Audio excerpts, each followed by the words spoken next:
Au-delà d'ici, il n'y a rien, sauf le froid et l'ennemi, soupirait le doux poète Ovide, exilé par le courroux d'un César sur de tristes rivages. Le nom de Ponteuxin s'est perdu dans les atlas anciens, mais pour les Turcs d'aujourd'hui, comme pour le Romain d'il y a 2000 ans, au-delà de ces eaux turbulentes, il n'y a rien encore, rien que l'ennemi et le froid. La bise de la mer Noire souffle-t-elle? Sur les détroits s'affolent les mouettes. Les pêcheurs rentrent au port. Et soudain s'inversent les saisons. Poiras et Lodos, vent du nord, vent du sud. C'est leur imprévisible alternance qui commande la couleur du ciel et le plaisir de vivre sur ces dunes où chaque pas éveille le souvenir. Là s'implanta, voici 26 siècles, un capitaine de Mégare, à la tête de ses matelots. Il s'appelait Byzas, et de son nom, baptisa l'extrémité de l'Europe.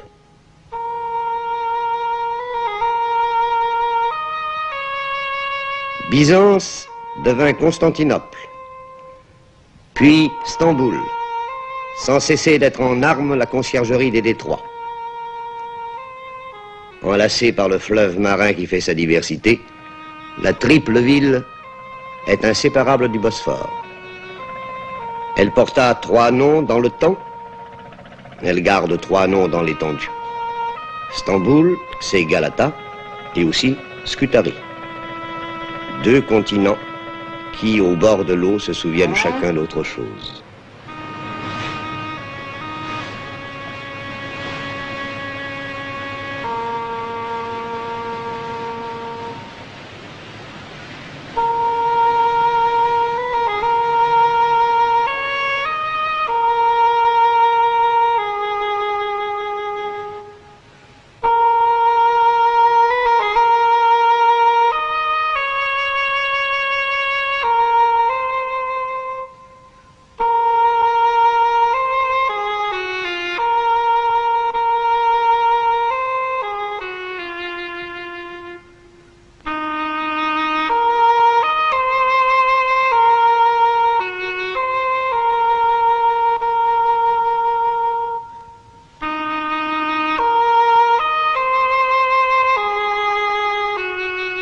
Presque rien n'y évoque plus l'Empire grec, si l'on entend le langage des herbes folles, de la cendre des morts et des remparts écroulés. Au-delà de ces murailles commence l'Asie, avec cette Anatolie fauve et ocre, si méconnue, presque inchangée.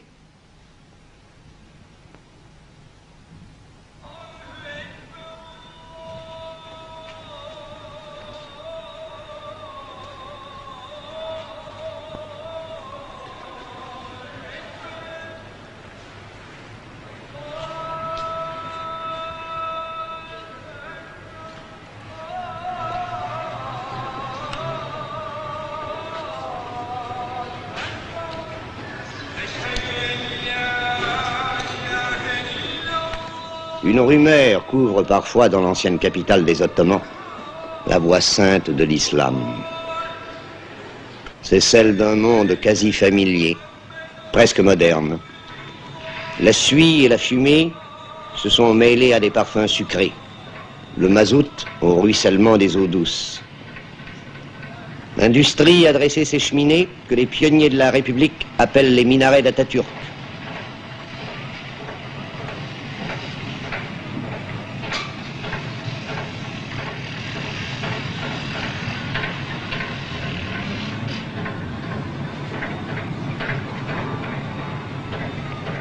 Les caïques servent de péniche.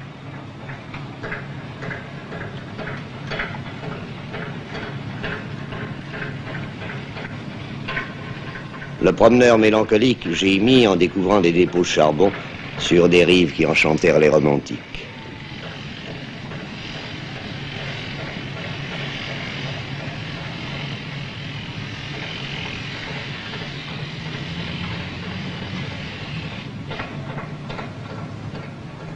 Mais pour cette âme friande d'harmonie, se dressent encore les 425 mosquées de Stamboul, héritage préservé du califat. Le temps s'est arrêté dans ce sanctuaire, dédié à la mémoire de Mahomet II, El-Fatih, qui força les défenses de la deuxième Rome.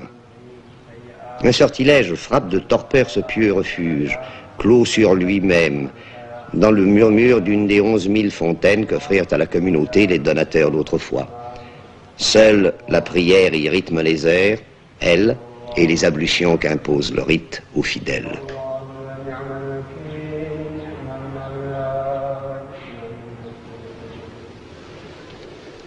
Ici se prolonge encore cette Turquie intemporelle. Elle s'appelait Asie mineure dans les relations de voyage d'écrivains démodés. Elle se survit sans doute, mais le meilleur d'entre elles est retourné à la terre, dans ces cimetières voués à toutes les croyances, îlots de paix, où de blanches pierres sont noyées dans la verdure, livrées à la nature, dépourvues de ces grillages solennels qui, ailleurs, isolent les disparus des exubérances de la vie.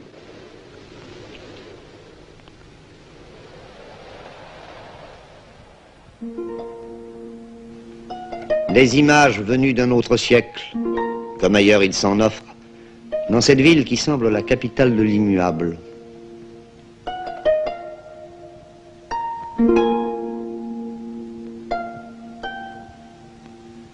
Ces hommes, égrenant leur chapelet entre des doigts sans repos, seule la tradition guide leurs gestes, eux qui connurent l'agonie de l'Empire ottoman.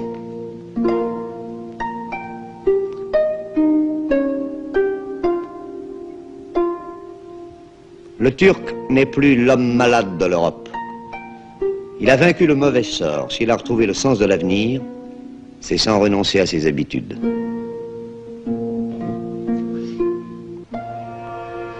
Tour à tour, Stamboul se fait métropole de rêve, ou château des brouillards, que les couleurs s'y affinent ou se brouillent.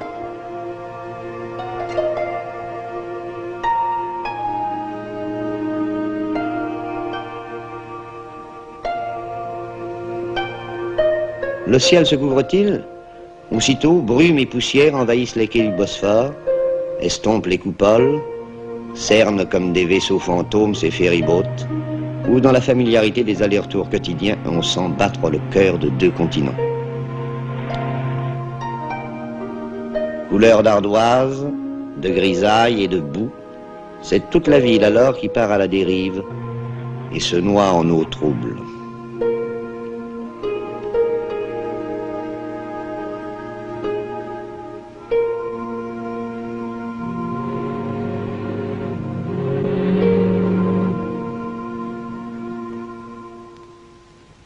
Mais tout change au gré des vents. Et dans une lumière soudain limpide, l'occidental savoure le plaisir d'être encore en Europe et déjà en Orient. Orient familier, même si les faubourgs y gardent des airs de campement. Orient trompeur, mais ouvert à l'étranger par un peuplement composite, une tradition commerçante et la vocation européenne de la République. Dans un parfum de pastèque et d'orange, de résine et de thym, sur les marchés se confondent la malice levantine et la rudesse anatolienne, l'hérédité mongole ou l'ascendance balkanique d'un peuple solide et taciturne, bien vivant, sinon bon vivant, frugalement nourri, sobrement abreuvé de yaourt et d'eau claire, de limonade et de sirop de cerise.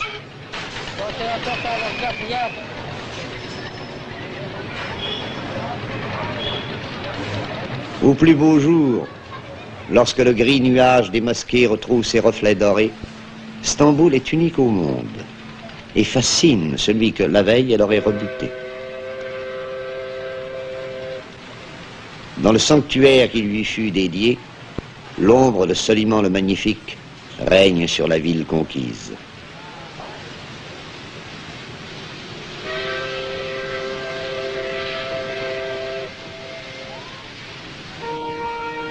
Le souvenir des Génois et des Vénitiens s'accroche au flanc de Péra.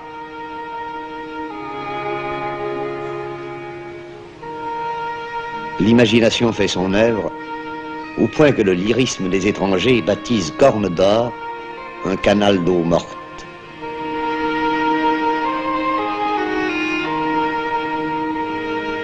Charriant ses courants contraires, mer d'eau douce et fleuves salés, le Bosphore se fait enjôleur, enlaçant 7 collines vénérables.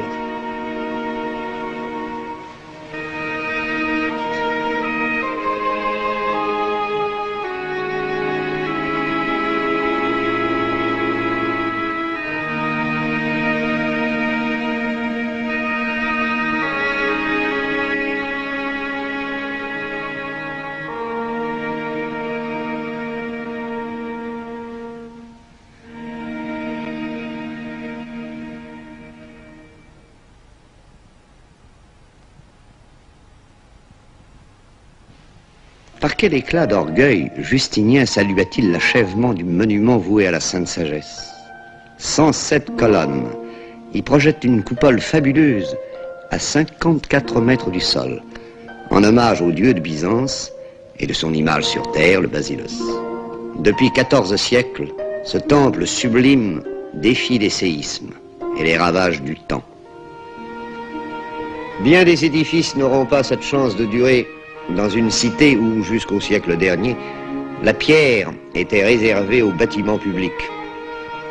Les riches eux-mêmes se bâtissaient des palais en bois, demeures patriciennes de vieilles familles, dont on aime le charme désuet.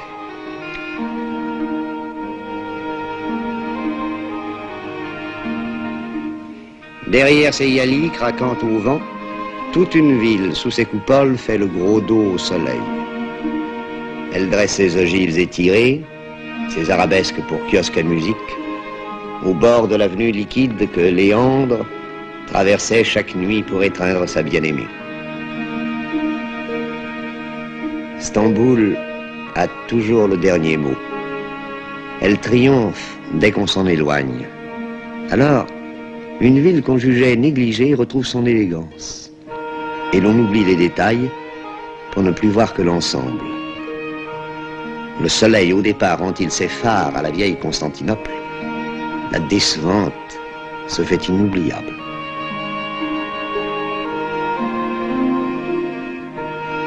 Il n'est pas un voyageur qui n'en soit amoureux lorsque, dans un crépuscule chargé de nostalgie, il dit adieu aux barques de pêche qui se balancent sur la rive orientale devant les petits ports d'autrefois.